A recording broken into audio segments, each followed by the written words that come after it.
Brian Terry a été tué par une arme que le gouvernement américain avait délibérément laissé tomber entre les mains des cartels. Voici comment une opération secrète a armé les pires ennemis de l'Amérique et comment la vérité a failli ne jamais éclater. En 2009, l'ATF lançait Fast and Furious, une opération secrète censée infiltrer les cartels mexicains. Le principe, laisser des intermédiaires acheter légalement des armes aux États-Unis, puis suivre leur trajet jusqu'au chef du crime organisé. Mais sur le terrain, les agents s'inquiétaient. Ils voyaient des centaines d'armes, dont des fusils d'assaut AK-47, partir vers le Mexique sans aucun plan pour les intercepter. Un agent, John Dodson, alertait ses supérieurs, c'est une catastrophe annoncée. Mais ces avertissements restaient lettre morte.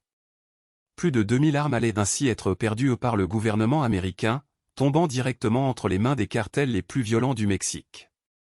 Les conséquences ne se firent pas attendre. Des armes de Fast and Furious commencèrent à apparaître sur les scènes de crimes les plus violentes du Mexique. Fusillades, assassinats ciblés, massacres, tout utilisait des armes que le gouvernement américain avait laissées passer. Mais le drame atteignit son paroxysme le 14 décembre 2010. L'agent frontalier Brian Terry patrouillait près de la frontière quand il tomba sur des trafiquants. Une fusillade éclata. Brian Terry fut tué. Sur les lieux, les enquêteurs retrouvèrent 2 fusils d'assaut.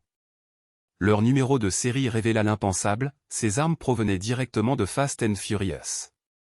Un agent américain avait été tué avec une arme que son propre gouvernement avait délibérément laissé tomber entre les mains des criminels. Quand le Congrès ouvrit une enquête, les responsables de l'opération commencèrent à mentir. Le ministère de la Justice nia d'abord toute connaissance du programme. Puis, sous la pression des preuves, il dut admettre son existence. Mais les documents cruciaux restaient cachés. Le président Obama invoqua même le privilège exécutif pour empêcher leur publication. Les lanceurs d'alerte, eux, subirent des représailles. John Dodson fut muté, ses collègues ostracisés. Un autre agent, Darren Gill, qui avait tenté d'alerter ses supérieurs, fut forcé à la retraite. Le Congrès vota même la tenue pour outrage d'un ministre de la Justice qui refusait de coopérer. Fast and Furious n'était plus seulement une opération ratée, c'était devenu une conspiration du silence, où les responsables politiques et bureaucratiques s'employaient à enterrer la vérité.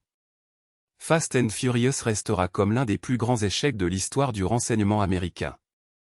Des milliers d'armes perdues, des centaines de morts, un agent américain tué avec une arme de son propre gouvernement. Mais la question qui demeure, c'est pourquoi ?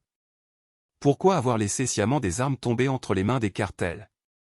Pourquoi avoir ignoré les avertissements des agents sur le terrain ? Et pourquoi avoir menti au Congrès pour cacher la vérité ? Fast and Furious n'est pas seulement l'histoire d'une opération ratée, c'est l'histoire d'un système qui a préféré le secret et la dissimulation à la responsabilité et à la vérité. Comment expliquer que l'État ait pu perdre ainsi le contrôle de ses propres armes ? La réponse pourrait être plus troublante que tu ne l'imagines.